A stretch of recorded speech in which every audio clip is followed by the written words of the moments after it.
قبلہ ولا بعدہ، کہ میں نے حضور جیسا نہ آپ سے پہلے کبھی دیکھا اور نہ آپ کے بعد کبھی دیکھا۔ اب علماء نے یہاں اعتراض کیا اس حدیث پر کہ حضرت علی رضی اللہ تعالی عنہ آپ علیہ الصلوۃ والسلام سے عمر میں چھوٹے ہیں، کم عمر ہیں، تو یہ کیسے دعویٰ کر رہے ہیں کہ میں نے حضور سے پہلے نہیں دیکھا؟ تو حضور سے پہلے تو وہ تھے ہی نہیں، وہ تو خود حضور کے بعد ہیں، تو پھر ان کا دعویٰ یہ کیسے سچا ہوگا کہ ایک آدمی اس شخصیت کے بارے میں کہہ رہا ہے جس شخصیت کے وہ بعد اس دنیا میں آئے کہ ان جیسا میں نے آپ سے پہلے نہیں دیکھا؟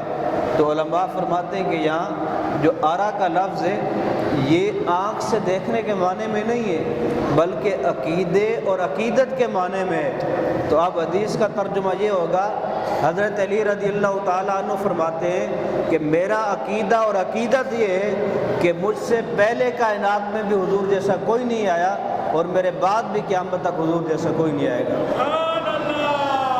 تو یہ آپ علیہ الصلوۃ والسلام کی نورانیت ہے، اور پھر کئی اس پر واقعات بھی ہیں۔ حضرت اماں عائشہ صدیقہ رضی اللہ تعالی عنہا کی ایک دن سوئی گر گئی، تو اندھیرا تھا، وہ سوئی کی تلاش میں تھی۔ اسی دوران نبی کریم علیہ الصلوۃ والسلام تشریف لائے۔ جب آپ تشریف لائے تو آپ کے جسم مبارک کی روشنی سے آپ کا گھر روشن ہو گیا اور انہوں نے سوئی تلاش کر لی۔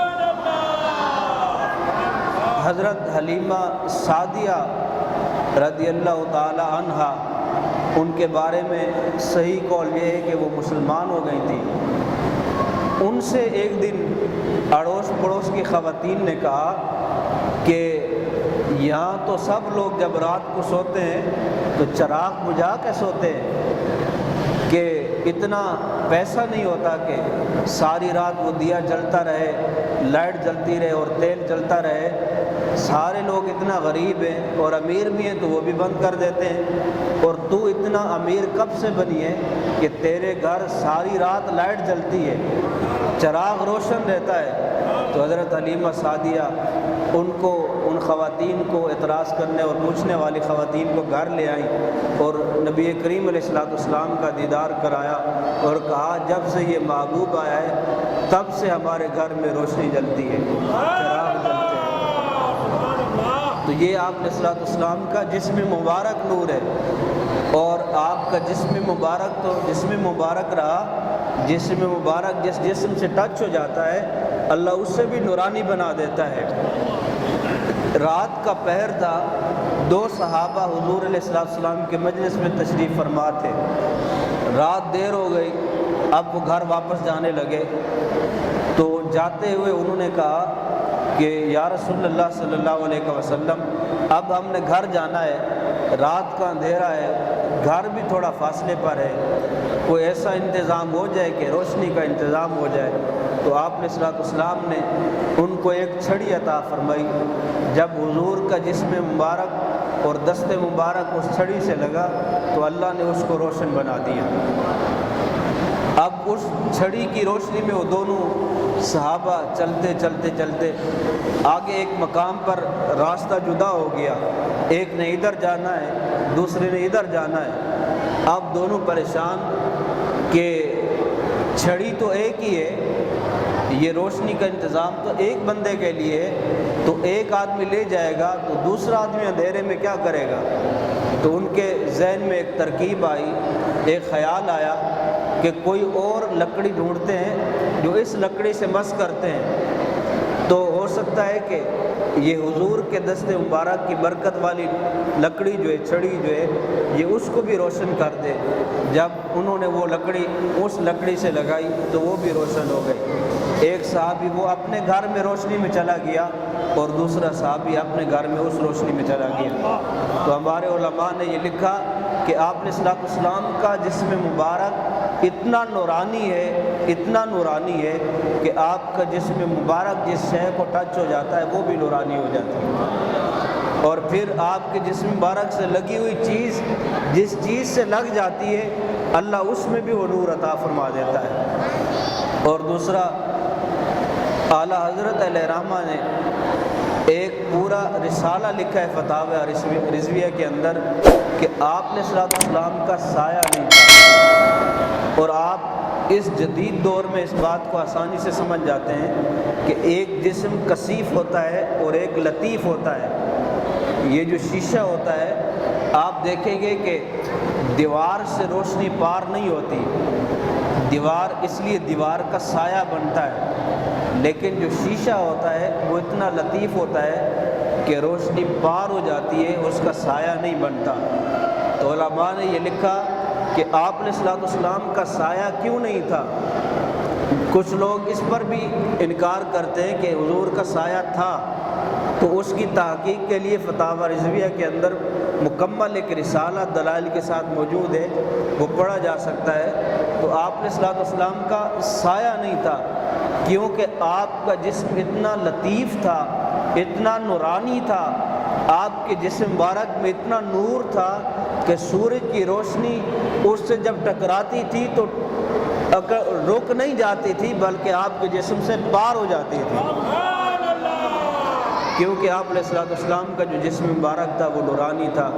تو آپ علیہ الصلوۃ والسلام کا جسم مبارک بشر بھی ہے، نور بھی ہے، اور بشر بھی عام بشر نہیں، آپ بے مثل بشر ہیں۔ آپ کے ہاتھوں سے پانی کے چشمے جاری ہوتے ہیں، آپ کی انگلی کے اشارے سے چاند دو ٹکڑے ہو جاتا ہے، آپ کے ہاتھ کے اشارے سے گیا ہوا سورج واپس آ جاتا ہے۔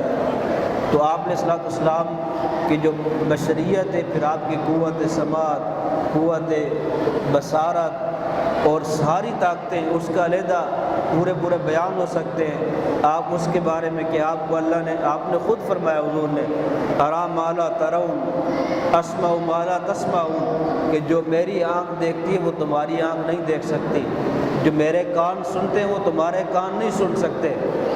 معراج کی رات آخری بات کر کے اجازت چاہتے ہیں۔ معراج کی رات آپ علیہ الصلوۃ والسلام جب جنت میں تشریف لے گئے اور واپس آئے تو آپ نے حضرت بلال حبشی رضی اللہ تعالیٰ عنہ سے کہا، اے بلال، میں نے جنت میں تمہارے قدموں کی آہٹ کو سنا تھا۔ تو اس پر سید پیر احمد سعید کاظمی شاہ صاحب رحمۃ اللہ علیہ غزالی زمان حدیث کی شرح میں لکھا کہ آپ نے صلی اللہ علیہ وسلم نے جو جنت میں حضرت بلال کے قدموں کی آہٹ کو سنا، تو یہ کیسے سنا؟ کیا معراج کی رات حضرت بلال مدینے کی گلیوں میں چل رہے تھے جو حضور اس کو جنت میں سماعت فرما رہے تھے؟ آپ فرماتے ہیں کہ نہیں، حضرت بلال تو اس وقت آرام فرما رہے تھے۔ میں بتا رہا ہوں کہ حضور کی بشریت کیسی ہے، بے مثل بشریت ہے، آپ کی بشریت جیسی کائنات میں کسی کی بشریت نہیں۔ حضرت سید احمد شاہ صاحب کاظمی علیہ رحمہ فرماتے ہیں کہ میں یہ کہتا ہوں اس حدیث کی شرح اور تشریح میں کہ آپ علیہ الصلوۃ والسلام جنت میں حضرت بلال کے کون سے قدموں کے آہٹ کو سن رہے تھے؟ آپ فرماتے ہیں کہ اس رات میں حضرت بلال مدینہ کی گلیوں میں نہیں چل رہے تھے، بلکہ حضرت بلال قیامت کے دن جب جنت میں جائیں گے اور جنت میں چلیں گے تو ہزاروں سال، لاکھوں سال بعد جو حضرت بلال جنت میں چلیں گے، سماعت مصطفیٰ پر قربان جائیں، آپ علیہ الصلوۃ والسلام نے لاکھوں سال بعد میں ان قدموں کی آہٹ کو پہلے سماعت فرما لیا ہے۔